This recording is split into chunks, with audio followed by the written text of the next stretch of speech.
ഗോവയിലെ ഒരു ഗ്രാമത്തിലൂടെയാണ് നമ്മൾ പൊയ്ക്കൊണ്ടിരിക്കുന്നത്. കൊക്കോ ബീച്ചിലേക്കുള്ള യാത്രയിലാണ് ഈ ഗ്രാമം നിങ്ങൾ കണ്ടുകൊണ്ടിരിക്കുന്നത്. ഒരു വെജിറ്റബിൾ പാടിയാണ് ഇരുവശത്തുമായിട്ടുള്ളത്. ഇവിടെ തെങ്ങ് ആണ് പ്രധാന കൃഷിയായിട്ടുള്ളത്. തെങ്ങുകൾക്ക് നമ്മൾ കണ്ടിട്ട് രോഗങ്ങളുള്ളതായിട്ട് കാണുന്നില്ല. തെങ്ങുകളെല്ലാം നല്ല ഒരു കാറ്റും ഷോർട്ട് സൈഡ് ആയതുകൊണ്ട് നല്ല രീതിയിൽ തെങ്ങുകളെല്ലാം ഹെൽത്തി ആയിട്ട് നിൽക്കുന്നു. ഇതാണ് നമ്മുടെ റോക്കി ഫൈ, നമ്മുടെ ടൂറിസ്റ്റ് ഗൈഡും കം ഡ്രൈവറാണ്. അങ്ങനെ നമ്മൾ കൊക്കോ ബീച്ചിൽ എത്തിച്ചേർന്നിരിക്കുകയാണ്. കൊക്കോ ബീച്ചിൽ നിന്ന് നമ്മൾ കടലിലേക്ക് ഉള്ളിലേക്കുള്ള ബോട്ടിലുള്ള യാത്രയാണ്. ഈ സന്ദർശനത്തിൽ, ഈ യാത്രയിൽ നമുക്ക് വശങ്ങളിലുള്ള നിരവധി കാര്യങ്ങൾ നമ്മുടെ ഗൈഡ് നമുക്ക് പറഞ്ഞു നൽകുന്നുണ്ടായി.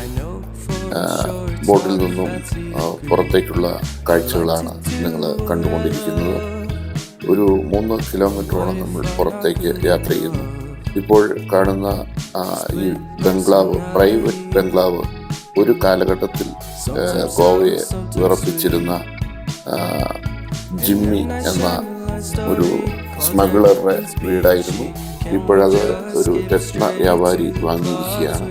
ഇപ്പോൾ നമ്മൾ കണ്ടുകൊണ്ടിരിക്കുന്നത് അന്ന് പഴയ കാലത്ത് സെൻട്രൽ ജയിലായിട്ടുള്ള ഭാഗമാണ്. അഗോഡ ബീച്ചിൻ്റെ തന്നെ അഗോഡ ഫോർട്ടിൻ്റെ തൊട്ടടുത്ത് തന്നെയാണ് ഈ സെൻട്രൽ ജയിലുള്ളത്. ഇപ്പോഴത് മ്യൂസിയമായി കൺവേർട്ട് ചെയ്തിരിക്കുന്നു. നമ്മൾ ദൃശ്യത്തിൽ കണ്ടുകൊണ്ടിരിക്കുന്നത് ഗോവയിലെ പഴയ സെൻട്രൽ ജയിലാണ്. സെൻട്രൽ ജയിൽ ഇപ്പോൾ മ്യൂസിയമായി കൺവേർട്ട് ചെയ്തിരിക്കുന്നു.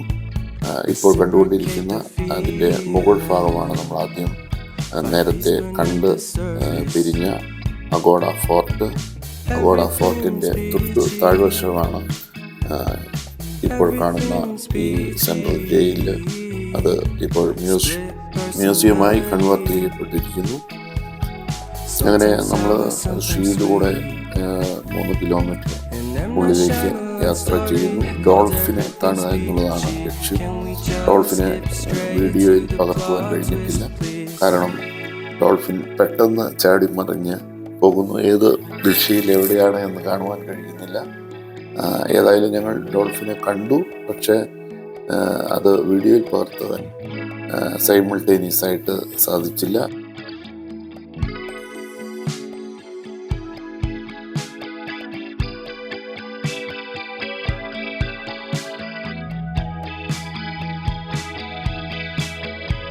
മറ്റൊരു വീഡിയോയുമായി കാണാം. Bye bye.